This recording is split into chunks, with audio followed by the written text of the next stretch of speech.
For every dollar, and we'll just use Sound Exchange for purposes of this conversation, and even though you can collect on your own or designate royalty logic. So let's say for every dollar that comes into Sound Exchange, 50 cents of that dollar goes to the owner of the master recording, which is usually the record company.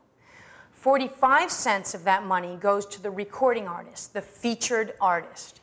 And 5% of that money goes to the two unions, which are AFTRA and the AF&M.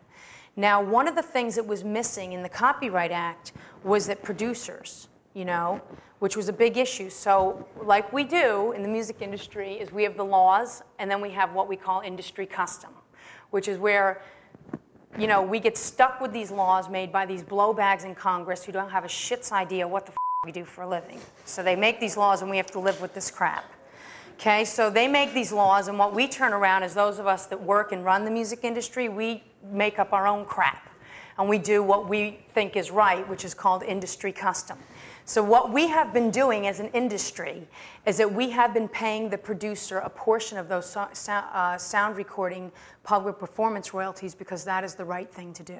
The record companies pay the producer? No, we have a letter of direction in the producer agreement because every time an artist hires a producer, that relationship is between the artist and the producer, not the record company. So if I hire you as my producer, in my producer agreement with you, I have a letter of direction to the record company that directs some of my royalties to you as producer royalties. I'll also have a separate letter of direction which directs Sound Exchange to pay you a portion of my royalties for the public performance of my masters. Even though the record company often is the instigator of hiring the producer. Well, they strong-arm you into picking who the hell they want you to, but you still have to pay, and you still have to, you pay for them. There's no privity of contract between the record producer and the record company. There could be, they're just not. There's not. Right. They won't do it. They won't do it. No. And doesn't that insulate them from? Yes, from liability. So, again, it's all about leverage. So if I have a huge artist and I'll say, I'm going to pick Rick Rubin to do my record, go screw yourself and here's what I'm doing, that's what they're going to do, and they're going to shut their mouth.